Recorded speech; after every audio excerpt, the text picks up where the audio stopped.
Libre-échange. Une personnalité se livre. Ses créations, ses valeurs, ses engagements. Une émission avec Olivier Biscay.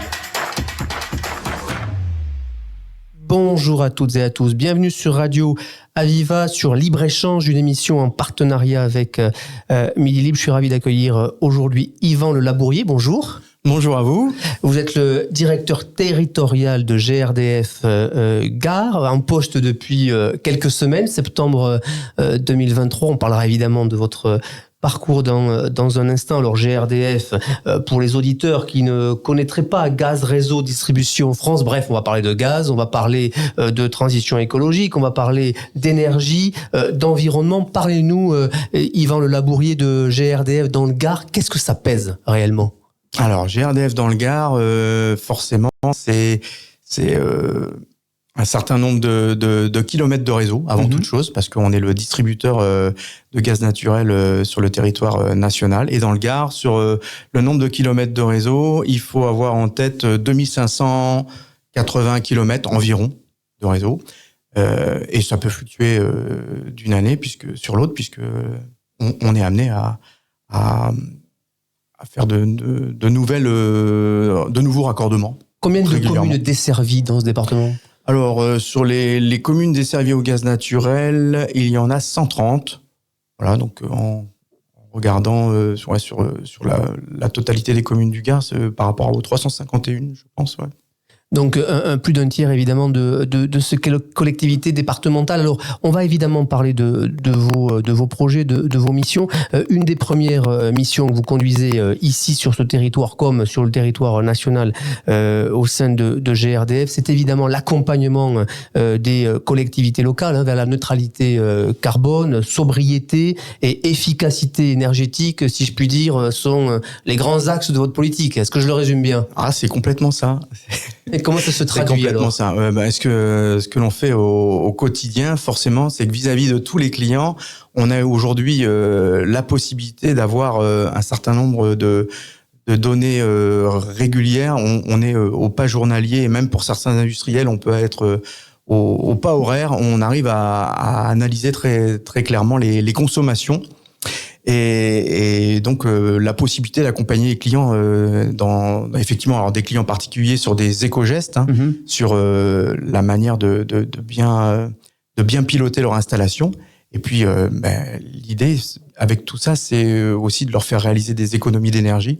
Voilà. Donc et c'est d'autant plus important que nous, d'abord, on rentre dans une période hivernale et que la question va forcément se poser pour nombre de Français, et que si on fait un regard dans le rétroviseur, en décembre dernier, novembre dernier, la polémique avait beaucoup enflé sur la sobriété énergétique, comment faire baisser les prix. Est-ce que on est en capacité cette année de rassurer les Français, les consommateurs, sur la baisse des prix, sur la sobriété, sur la capacité de faire des économies?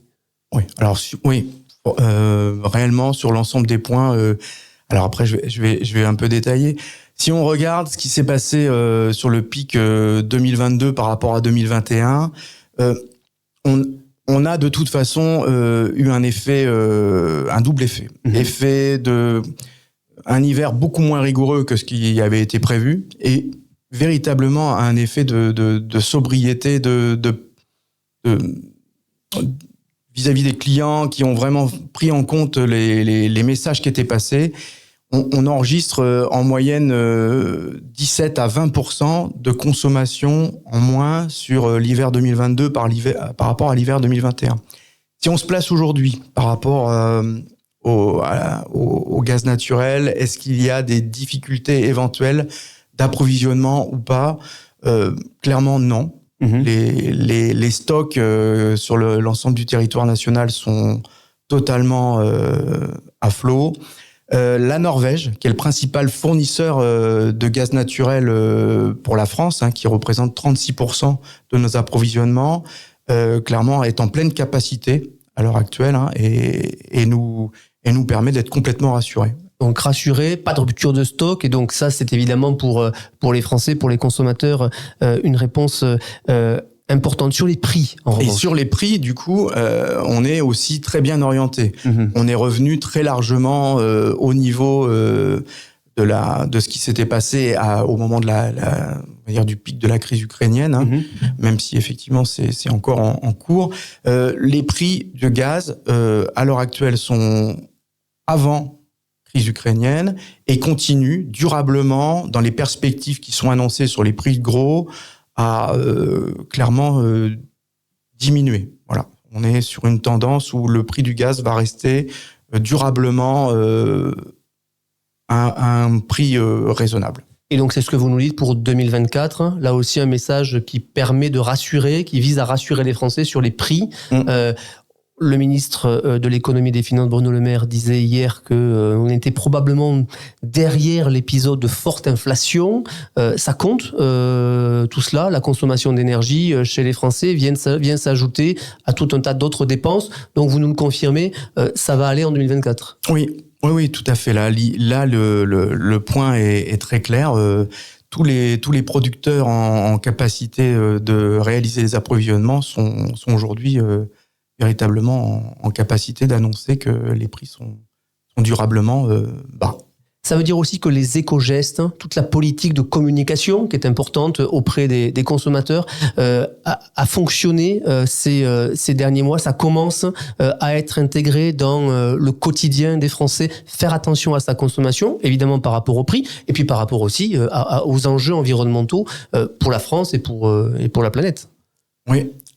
Alors, clairement, dans un premier temps, l'effet, je vais nuancer. Pourquoi ? Parce que dans un premier temps, je pense que c'est vraiment l'effet prix qui a fait prendre conscience aux Français qu'il fallait véritablement faire attention.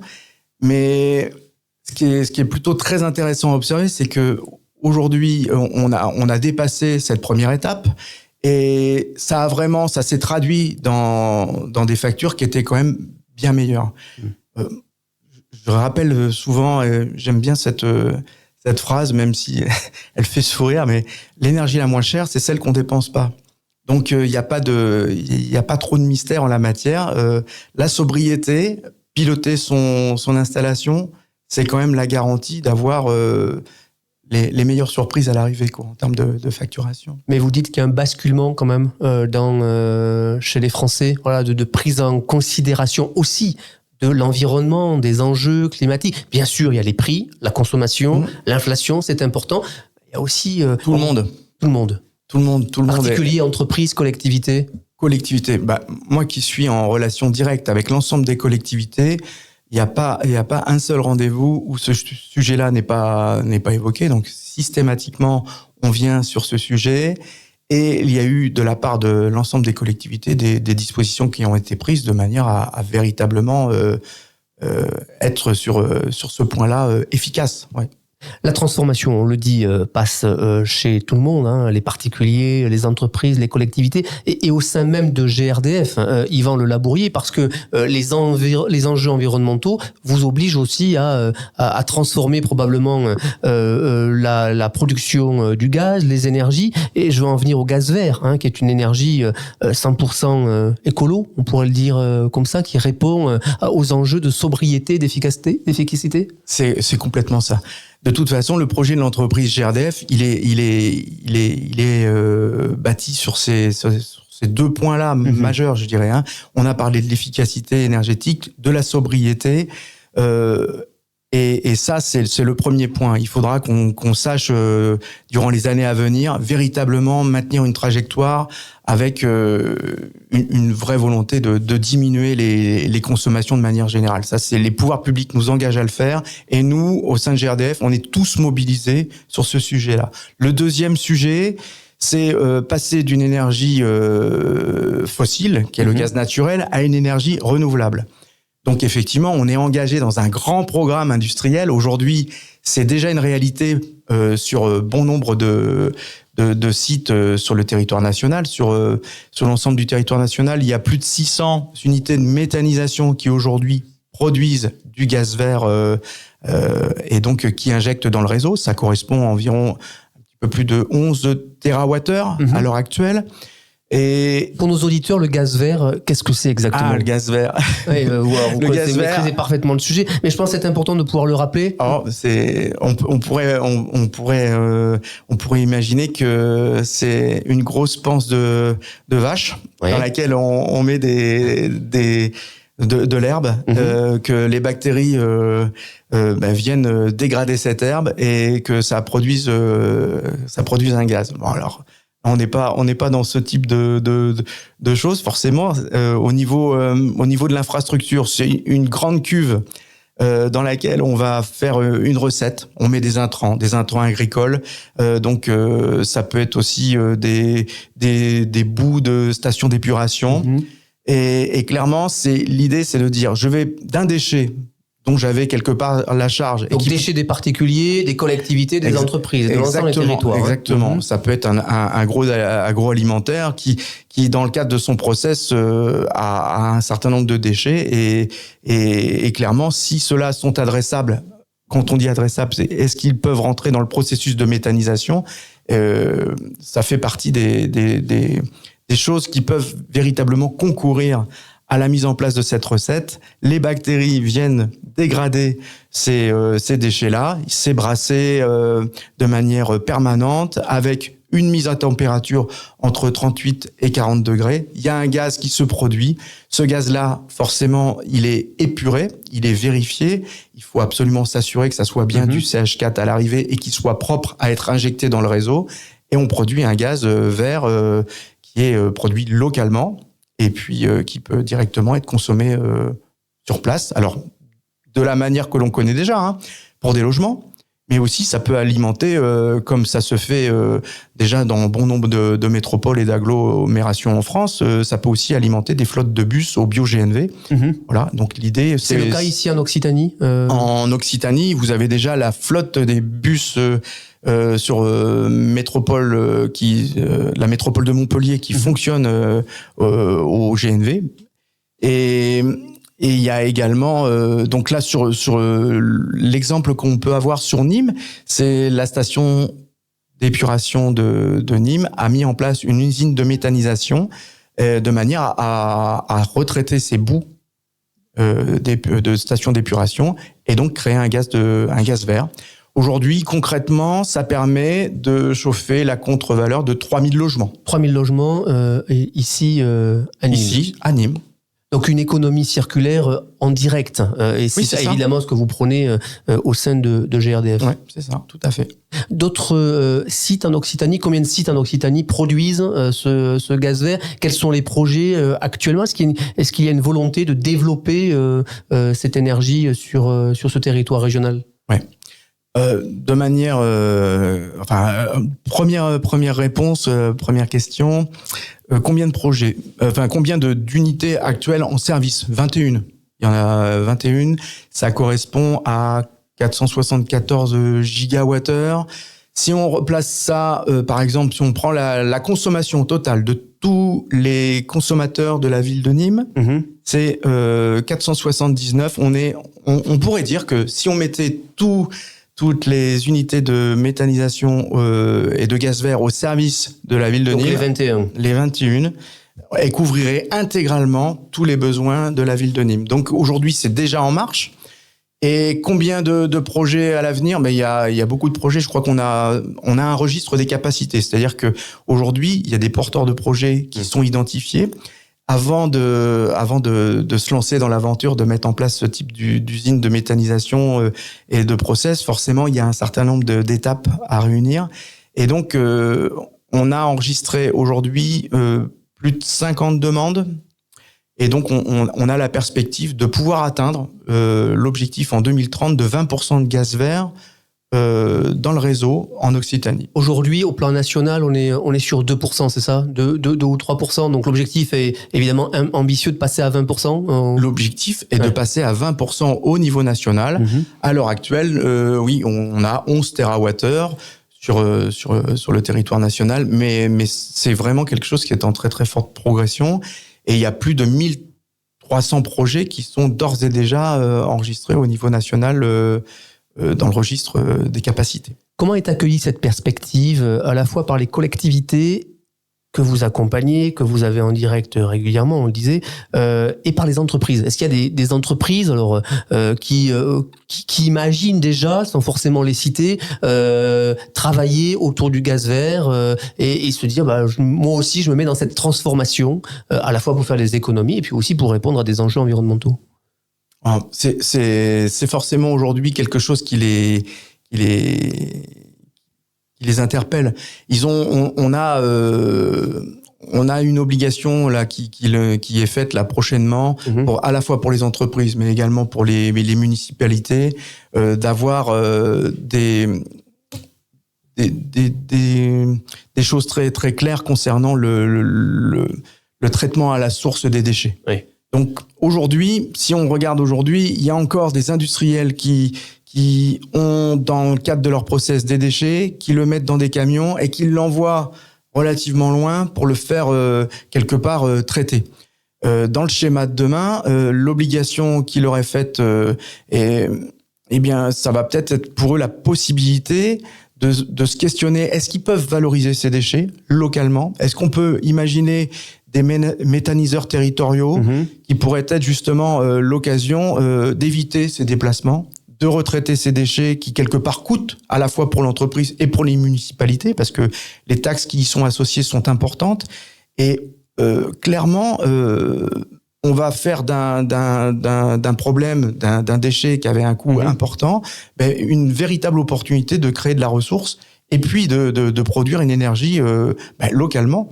Donc on répond aussi à un autre enjeu, c'est que finalement aujourd'hui on importe le gaz naturel et demain dans ces schémas-là on pourrait avoir un gaz naturel, un gaz vert renouvelable immédiatement produit sur le territoire national et quelque part ça concourt à la souveraineté énergétique. Donc on est dans un schéma qui séduit beaucoup. Par contre, il faut dire les choses. C'est des projets relativement importants. Il faut réunir un certain nombre de critères. De financement peut-être aussi. Exactement, de financement. Et puis, tout ça se fait aussi en coordination avec les populations. Il faut faire beaucoup de pédagogie pour présenter ces choses. Alors, il y a un projet et une ville qui est allée vraiment assez loin sur cette ambition. C'est Florensac dans l'Hérault, qui en a fait une politique économique, environnementale, sociétale, citoyenne. Tout à fait. Vous pouvez nous en parler de ce projet qui est peut-être un peu en décalage, mais en tout cas qui correspond à votre ambition au sein de GRDF? Clairement, aujourd'hui, le projet de Florensac, il est peut-être un des projets qui représente le mieux ce qui est d'ores et déjà la méthanisation aujourd'hui en France. On est quelque part sur une méthanisation agricole. Donc on est sur deux frères qui sont agriculteurs, qui à un moment donné réfléchissent à voir comment ils peuvent concourir à créer finalement une énergie renouvelable. Ils ont et là ils réunissent assez rapidement tous les critères. Ils ont les terres qui vont bien, ils ont la commune qui est favorable à ce projet. On a la capacité de pouvoir acheminer les intrants de manière sereine vis-à-vis des populations en place. Et puis, Florensac a la chance d'être à côté de la ville de Béziers, parce que une des problématiques à laquelle il faut qu'on réponde à travers ces projets-là, c'est que on peut produire le gaz vert dans certains cas, mais bien évidemment, ce gaz entre l'été et l'hiver, il peut être plus ou moins facile de l'acheminer. Et là, on a aussi procédé GRDF à des travaux en profondeur, de manière à pouvoir mailler les mailles d'exploitation et faire que la ville de Béziers puisse bénéficier de ce gaz vert aussi. Et on est vraiment dans un projet qui effectivement réunit et on est dans l'idéal là. Et ce type de projet reste une référence en la matière. Ouais. Une référence en la matière, j'évoquais l'ambition citoyenne. C'est aussi un sujet en 2023 de jouer la carte de la pédagogie auprès des citoyens sur cette évolution des énergies, cette évolution des productions. Souvent, on voit l'écologie de manière punitive dans notre pays et pas seulement dans notre pays. Là, vous l'avez dit au travers de vos beaux projets, une manière d'embarquer un peu tout le monde. Ah oui, tout à fait. De toute façon, il y a pas de projet si on vient pas à la rencontre des différentes personnes pour l'expliquer le véritable point positif. On peut pas avancer sans avoir présenté les choses de manière transparente.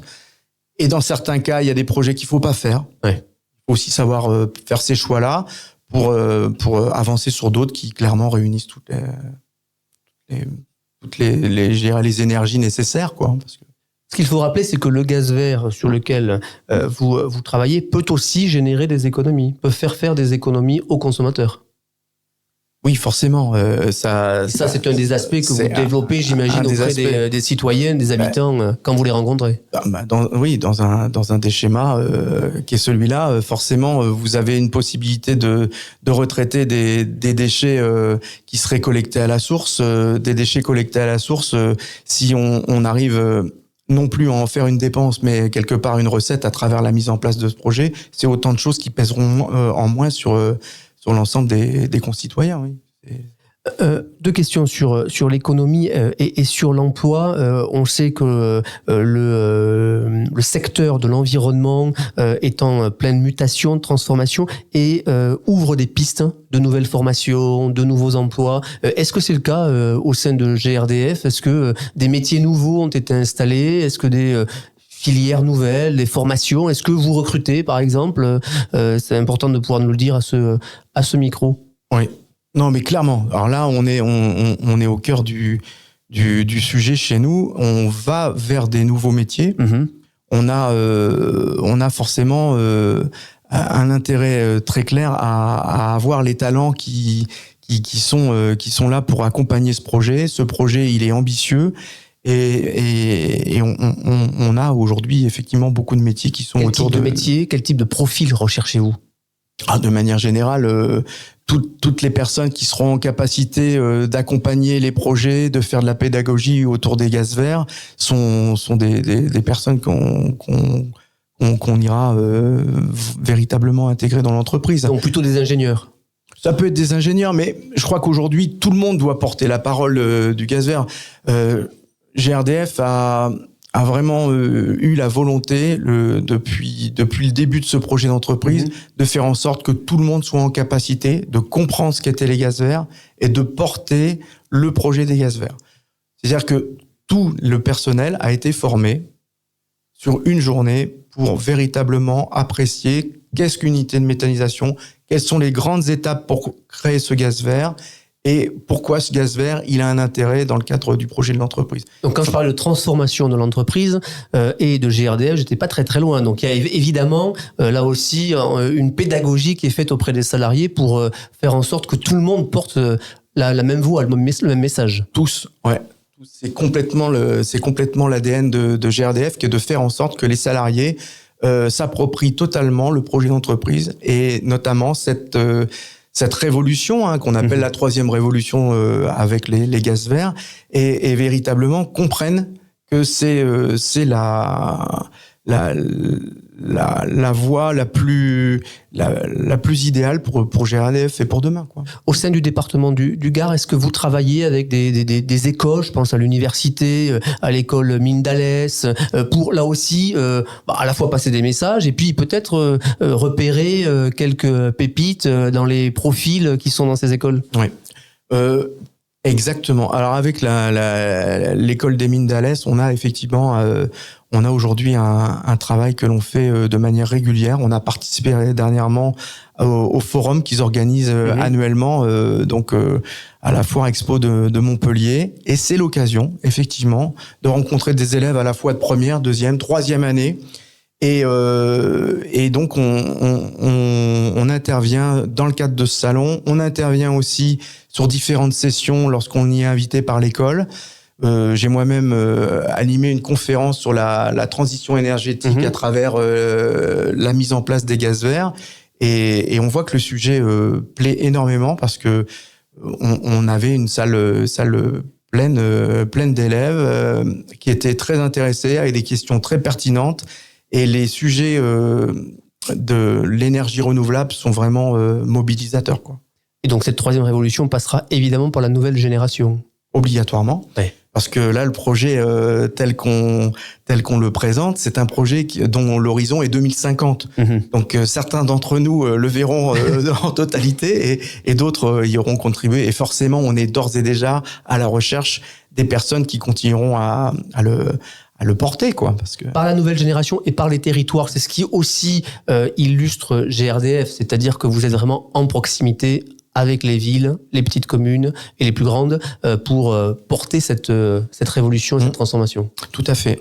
Oui, systématiquement, ça c'est un des axes, c'est d'être au plus proche des territoires, de voir avec les territoires pour trouver des réponses, parce que c'est pas, on peut pas calquer les mêmes solutions sur tous les territoires de la même manière. Il faut adapter. Il y a des choses qui sont envisageables selon le territoire, selon l'histoire du territoire, et on travaille de manière à véritablement être au service de ces sujets-là. Et les territoires ont besoin d'avoir du conseil, d'avoir de l'accompagnement et de sentir que derrière on a cette volonté d'aller ensemble vers un objectif commun, quoi. Merci beaucoup, Yvan Le Labourier, directeur territorial de GRDF Gare. Vous étiez mon invité ce soir. Je vous remercie sur Radio à vous. Aviva. Merci et à très bientôt. Libre-échange. Une personnalité se livre. Ses créations, ses valeurs, ses engagements. Une émission avec Olivier Biscay.